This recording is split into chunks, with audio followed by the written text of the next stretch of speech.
I know what you're thinking. People use funny swear words in Utah because it's illegal to swear in Utah, right? Well, no, you'd actually have to go to Virginia to find that statute on the books. What's going on is that in Utah, 60% of the population belongs to the Church of Jesus Christ of Latter-day Saints, where profanity is strongly discouraged.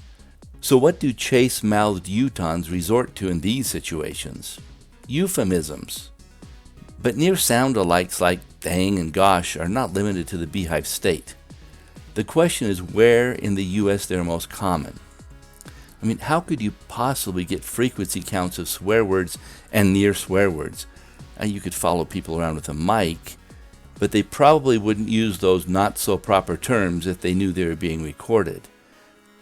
How many people would you have to record?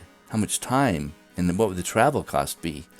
Okay, so how about hiding bugs all over the country and peeking in on people using unfiltered speech? Or maybe putting malware in their computers and listening in on their conversations. Now, of course, none of this would be ethical. There is a way, however, in which people record their own utterances and allow them to be stored, indexed, cataloged, and ultimately retrieved. That's right, Twitter. Those short messages are often stored at the geographical coordinates of the tweeter, so they can be mapped. A linguist, Jack Grieve, and a computer nerd, Nikhil Sonad, were nice enough to put a search engine of some of the tweets they gathered online. That sure saved me a lot of time and effort. You can find their search engines at these URLs.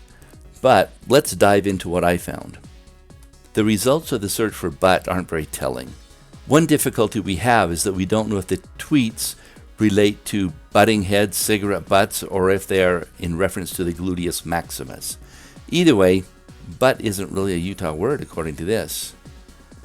Now you'd think that darn would certainly put Utah on the map, but darn is more of an upper Midwestern term.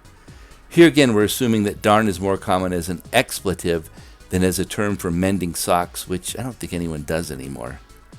While Midwesterners prefer darn it, Southerners are more apt to say dang it, and Utah starts to show up on the map here a little bit as well.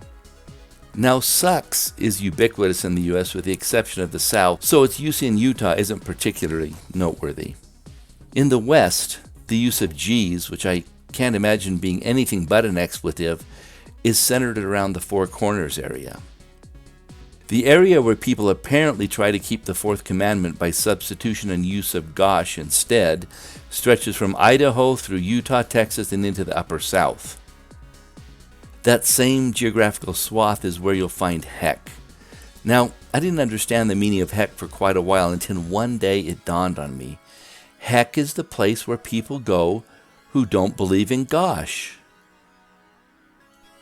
While butt may not be prevalent in Utah, its counterpart, bum, certainly is.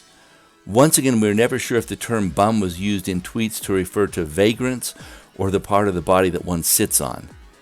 Is it possible that one meaning is denoted by Utahns and the other by Easterners? While what the crap and holy crap are not unique to Utah, they definitely are found within the Beehive State. Freaking patterns quite closely with heck and gosh as far as its geographical distribution, but Utah stands out from the rest of the western states in its use of freaking.